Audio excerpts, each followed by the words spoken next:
Sir ತಮ್ಮ ಸಾಧನೆಗಳನ್ನು ತಾವು ತಿಳಿಸಿದ್ರಿ. ಶಾಸನಸಭೆಯಲ್ಲಿ ಆಯ್ಕೆಯಾಗಿ ರಾಜಕೀಯದ ಅನುಭವನೆಲ್ಲ ತೆಗೆದುಕೊಂಡಿದ್ರಿ. ಸರ್ಕಾರ ರಚನೆ ಮಾಡಬೇಕಾದ್ರೆ 1978ರಲ್ಲಿ ಅಲ್ಲಿ ಪ್ರಬುದ್ಧ ರಾಜಕಾರಣಿಗಳು ಆಗಿನ ಸಂದರ್ಭದಲ್ಲಿ ದೇವರಾಜ ಅರಸು ಅವರು ಮುಖ್ಯಮಂತ್ರಿ ಆಗ್ತಾರೆ. ಆಗ ರಾಜಕೀಯದ ಸಂದಿಗ್ಧ ಪರಿಸ್ಥಿತಿಯಲ್ಲಿ ತಮ್ಮ ಒಂದು ಏನು ಪಾತ್ರ ಏನಾದರೂ ಇತ್ತು. ಆಗ ಗುಂಡೂರಾವ್ ಮತ್ತು ನಮ್ಮ ದೇವರಾಜ ಅರಸು ಅವರು ಮುಖ್ಯಮಂತ್ರಿಗಳು. ಇಂದಿರಾ ಗಾಂಧಿಯವ್ರಿಗೂ ದೇವರಾಜ ಅರಸು ಅವ್ರಿಗೂ ಭಿನ್ನಾಭಿಪ್ರಾಯ ಬಂದು ಆಗ ಪಾರ್ಲಿಮೆಂಟ್ ಎಲೆಕ್ಷನ್ ಆದಾಗ ಇಬ್ಬಾಗ ಆಗುತ್ತೆ, ಕಾಂಗ್ರೆಸ್ ಇಬ್ಬಾಗ ಆಗುತ್ತೆ. ಅವಾಗ ಇಂದಿರಾ ಗಾಂಧಿಯವರು ಬಂದು ದೇವರಾಜ ಅರಸುರ ವಿರುದ್ಧವಾಗಿ ಅವರು ಯಾರ್ಯಾರು ದೇವರಾಜ ಅರಸು ಬಿಟ್ಟು ಬರ್ತಾರೆ MLAಗಳು ಕಾಂಗ್ರೆಸ್ನಲ್ಲಿ, ಅದನ್ನು ಕುಮಾರದಲ್ಲಿ ತಾಳೆ ಹಾಕ್ತಾರೆ.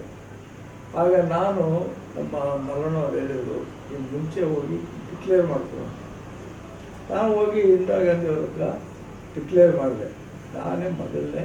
ಇನ್ನೂ ಅವತ್ತು ಗುಂಡೂರಾವ್ ಬಂದಿರಲಿಲ್ಲ, ಬಂಗಾರಪ್ಪನವ್ರು ಬಂದಿರಲಿಲ್ಲ, ಯುರೋಪ್ನವ್ರು ಬಂದಿರಲಿಲ್ಲ, ಇನ್ನು ಕೆಲವರೆಲ್ಲ ಯಾರು ಬಂದಿಲ್ಲ. ಮೊದಲನೇದಾಗಿ ನಾನೇ ಹೋಗಿ ಡಿಕ್ಲೇರ್ ಮಾಡ್ಕೊಂಡೆ. ಅದಾದ ನಂತರ ಯಾರು ಬೇಕು ಅಂತ ಇಂದಿರಾ ಗಾಂಧಿ ಪರವಾಗಿದ್ದೀವಿ ಅಂತ ಹೇಳ್ಬಿಟ್ಟು ಬಂದ್ಬಿಟ್ಟೆ ನಾವು. ಅದಾದಮೇಲೆ 2 ಭಾಗ ಆಯ್ತಲ್ಲ. ಭಾಗ ಆದಮೇಲೆ ಗುಂಡೂರಾವ್ಗೆ ಅವಕಾಶ ಸಿಕ್ತು, CM ಆಗುವಂಥ ಅವಕಾಶ ಸಿಕ್ತು. CM ಆದರು. ಅವಾಗ 9 ಜನ ಕ್ಯಾಬಿನೆಟ್ ತಗೊಂಡ್ವಿ. ಅವಾಗ ನನಗೆ ಮೊದಲನೇ ಬಾರಿ ಬಂದವರು ಮೊದಲನೇ ಆದ್ಯತೆ ಅಂತ ಏನು ಘೋಷಣೆ ಮಾಡಿದ್ರು, ಅದು ಲಾಸ್ಟ್ಗೂ ಸಿಗಲಿಲ್ಲ, ಇದು ಸಚಿವ ಸಂಪುಟದಲ್ಲಿ ಏನಾದರೂ ಏನು ವ್ಯತ್ಯಾಸ ಆಯಿತು ಮಾಡೋದು? ಅಲ್ಲ, ಏನು ವ್ಯತ್ಯಾಸ ಆದ್ರೂ ಕಾಂಗ್ರೆಸ್ನಲ್ಲಿ ಕೊಟ್ಟಂಥದ್ದು ಮೊದಲನೇ ಬಂದವರಿಗೆ ಮೊದಲನೇ ಆಗ್ತದೆ. ಫಸ್ಟ್ ಬಂದು ಘೋಷಣೆ ಮಾಡ್ಕೊಂಡ್ರೆ ಮೊದಲನೇ ಆಗ್ತದೆ. ಆದ್ರೂ ನಿಮಗೆ ಕೈ ತಪ್ಪುತ್ತೆ. ಕಾರಣ ಅಲ್ಲಿ ಅಷ್ಟೊತ್ತಿಗಾಗಲೇ ನಮ್ಮ ಮಧ್ಯದಲ್ಲಿ MP ಆಗಿದ್ರು, ಇಲ್ಲಿ MP ಇದ್ರು. ಇದು ಏನೋ ಗೊಂದಲಗಳಾಗಿ ಅದು ಹಂಗಾಗಿ 3 MP ಗಳು ಚಿಕ್ಕಬಳ್ಳಾಪುರ, ಚಿತ್ರದುರ್ಗ, ತುಮಕೂರು.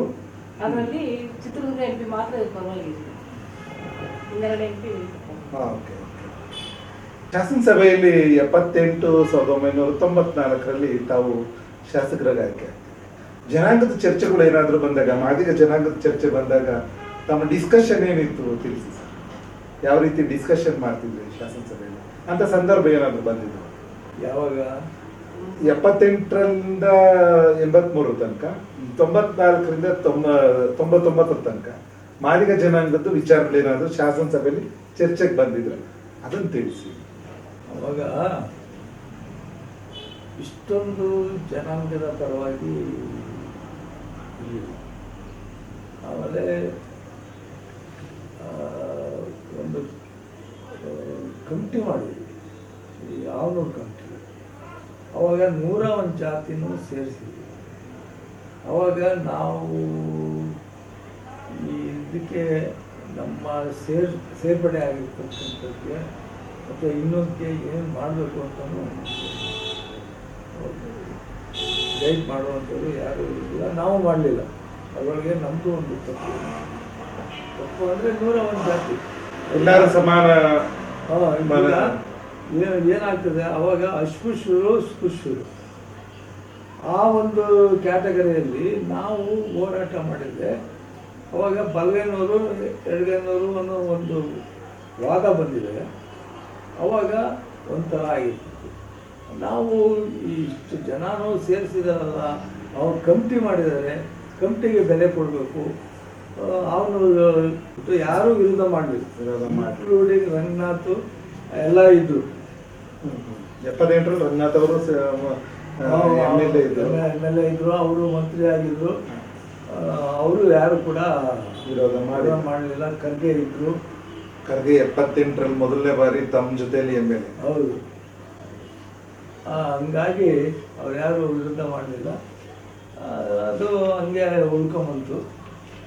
ಜೊತೆಗೆ ಅವತ್ತಿನ ಜಾತಿ ಇಷ್ಟೊಂದು ಜಾತೀಯತೆ ಎಲ್ಲ ನಾವೆಲ್ಲ ಒಂದೇ ಅನ್ನೋ ಅಭಿಪ್ರಾಯ. ಅದಾದ ನಂತರ 98ಕ್ಕೆ ಬಂದಾಗ 96-97ಕ್ಕೆ ಅಲ್ಲಿಂದ ಜಾತಿ ಸ್ವಲ್ಪ ಸಂಘಟನೆ, ಜಾತಿ ಸಂಘಟನೆ ಪ್ರಾರಂಭ ಆಯಿತು. 97ರಿಂದ ಕರ್ನಾಟಕದಲ್ಲಿ ಪ್ರಾರಂಭ ಆಯಿತು. ಮಾದಿಗ ದಂಡೋರ ಚಳವಳಿ 96-97ರಲ್ಲಿ ಮಾದಿಗ ದಂಡೋರ ಚಳವಳಿ ಪ್ರಾರಂಭ ಆಯಿತು. ತಾವು ಶಾಸಕರಿದ್ರಿ ಸರ್. 94-99 ಆ ಒಂದು ಅವಧಿನಲ್ಲಿ ಅನುಭವನ ಹಂಚ್ಕೊಳ್ಳಿ ಸರ್. ಅದು ಅಷ್ಟೇ. ನಾನು ಶಾಸಕನಾಗಿ ಹೊಸ ಇದನ್ನೇನು ಅನ್ಸೋಕೆ ಹೋಗಲಿಲ್ಲ.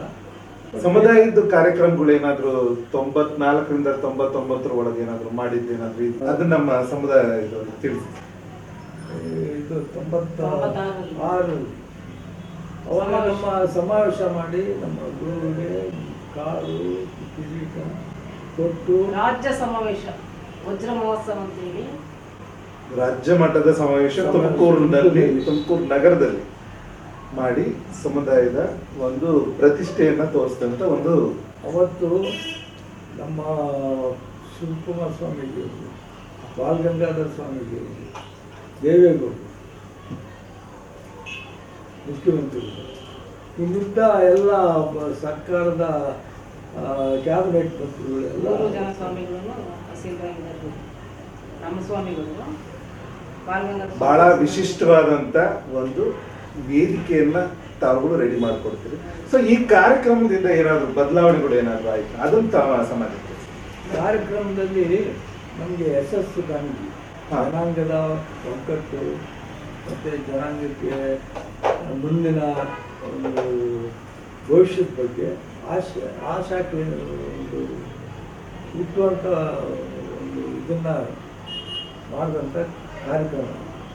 ಆ ಕಾರ್ಯಕ್ರಮದಲ್ಲಿ ದೇವೇಗೌಡರಿಗೆ ಇಷ್ಟು ಅದ್ಧೂರಿಯಾಗಿ ಈ ಜನಾಂಗದ ಫಂಕ್ಷನ್ ಮಾಡಿದ್ವಿ, ಸಮಾವೇಶ ಮಾಡಿದ್ವಿ, ರಾಜ್ಯ ಮಟ್ಟದ್ದು. ಅದರಿಂದ ನೀವು ನಮಗೆ ಏನೂ ಕೊಡೋದು ಬೇಕಾಗಿಲ್ಲ, ಈ ಒಂದು ಸಮಾವೇಶಕ್ಕೋಸ್ಕರ ನೀವು ಮೆಡಿಕಲ್ ಕಾಲೇಜ್ ಕೊಡಿ ಅಂತ ಹೇಳ್ತೀವಿ. ಮೆಡಿಕಲ್ ಕಾಲೇಜ್ ಕೊಟ್ಟು ಸ್ವಾಮೀಜಿ ಮಠಕ್ಕೆ ಕೊಡಿ ಮೆಡಿಕಲ್ ಕಾಲೇಜ್ ಅಂತ ಸ್ವಾಮೀಜಿ ಹೆಸರಲ್ಲಿ ಮೆಡಿಕಲ್ ಕಾಲೇಜ್ ಶ್ರೀ ಹಾದಿ ಜಾಂಬವ ಮಠಕ್ಕೆ ಮೆಡಿಕಲ್ ಕಾಲೇಜನ್ನ 96 ಸರ್ 1996ರಲ್ಲಿ ದೇವೇಗೌಡರವರು ಮುಖ್ಯಮಂತ್ರಿ ಆದಂತ ಸಂದರ್ಭದಲ್ಲಿ ಮಂಜೂರಾತಿಯನ್ನ ಕೊಡ್ತಾರೆ, ಜಾಗನೂ ಕೊಡ್ತಾರೆ ಅಂತ ಹೇಳಿದ್ರಿ. 35 ಎಕರೆ ಜಾಗ. ಏನಾದ್ರು ಬೆಳವಣಿಗೆ ಏನೂ ಇಲ್ಲ. ನಮ್ಮನ್ನು ಅದು ಮಾಡಿದ್ದಷ್ಟೇ. ನಾವು ಮೆಂಬರು ಅಲ್ಲಿ ಟ್ರಸ್ಟ್ ಅಂತ ಮಾಡಿಕೊಂಡು ಅದಕ್ಕೆ ಸ್ಯಾಂಕ್ಷನ್ ತಗೊಂಡು ಅದಕ್ಕೆ ಭೂಮಿ ತಗೊಂಡು ಅಷ್ಟೆಲ್ಲ ಆದರೂ ಕೂಡ ಅವರಲ್ಲಿ ವೈಮನಸ್ಯ ಬಂತು ಏನು ಬಂತು ನನಗೆ ಗೊತ್ತಿಲ್ಲ. ನನ್ನ ಒಂದು ಮೆಂಬರ್ಶಿಪ್ಪು ಮಾಡ್ಕೋಬೇಕಾದ್ರೆ ನೀವು 5 ಲಕ್ಷ ರೂಪಾಯಿ ಕೊಡಿ ಮೆಂಬರ್ಶಿಪ್ ಆಗಲಿ ಅಂತ ಹೇಳಿದ್ರು. ನಾನು ಅವತ್ತಿನ ಪರಿಸ್ಥಿತಿಯಲ್ಲಿ 5 ಲಕ್ಷ ಕೊಡುವಂಥ ಮಟ್ಟದಲ್ಲಿ ಇರಲಿಲ್ಲ ಹೇಳೋದಾದರೆ. ಅವಾಗ ಸಾಕ್ಷಿ ನಮ್ಮ ಪಿ ತಿಪ್ಪಯ್ಯ ಅವರೆಲ್ಲ ಮೆಂಬರ್. ಹಂಗಾಗಿ ಇವತ್ತು ಮೆಡಿಕಲ್ ಕಾಲೇಜು ಏನಾಗಿದೆ, ಯಾಕೆ ಅಲ್ಲಿ ನಿಂತೋಯ್ತು ಅನ್ನೋದು ಕೂಡ ಯಾರಿಗೂ ಗೊತ್ತಾಗ್ತದೆ. ಒಟ್ಟು ಭೂಮಿ ಜಾಗ ಮಾತ್ರ ಆದಿಜಾಂಬವ ಟ್ರಸ್ಟ್ ಹೆಸರಿಗಿದೆ. ಏನ್ ಮಾಡ್ಕೊಂಡಿದ್ರು ಹೆಸರು ಇಟ್ಕೊಂಡ್ರು ಗೊತ್ತಿಲ್ಲ. ಒಟ್ಟಾರೆ ಮೆಡಿಕಲ್ ಕಾಲೇಜ್ ಮಂಜೂರಾಗಿರೋದು ಸತ್ಯ, ಜಾಗ ಮಂಜೂರಾಗಿರೋದು ಸತ್ಯ. ಅದು ಯಾರಿಗಿದೆ ಏನಾಯ್ತು ಅಂತ ಗೊತ್ತಿಲ್ಲ. ಮೆಡಿಕಲ್ ಕಾಲೇಜ್ ಅಂತೂ ಆಗ್ಲಿಲ್ಲ. ಇಷ್ಟೊತ್ತಿಗೆ 25 ವರ್ಷ ಆಗಿರ್ತಿತ್ತು ಮೆಡಿಕಲ್ ಕಾಲೇಜ್ ಆಗಿ. ಆಗ್ಲಿಲ್ಲ. 25 ವರ್ಷ ಆಗ್ತಿತ್ತು. 25 ವರ್ಷಕ್ಕೆ ಎಷ್ಟು ಜನ ಮಕ್ಕಳು ಮಾಡಿರೋ ಮಕ್ಕಳಿಗೆ ಎಷ್ಟು ಅವಕಾಶಗಳು ವಂಚನೆ ಆಯ್ತು. ಅವಕಾಶ ವಂಚಿತರಲ್ಲ ಮೆಡಿಕಲ್ ಓದೋದು. ಇವತ್ತು ಒಂದೊಂದು ಮೆಡಿಕಲ್ ಸೀಟ್ಗೆ ಹೋಗಿ ಅಲಿಬೇಕು ನಾವು.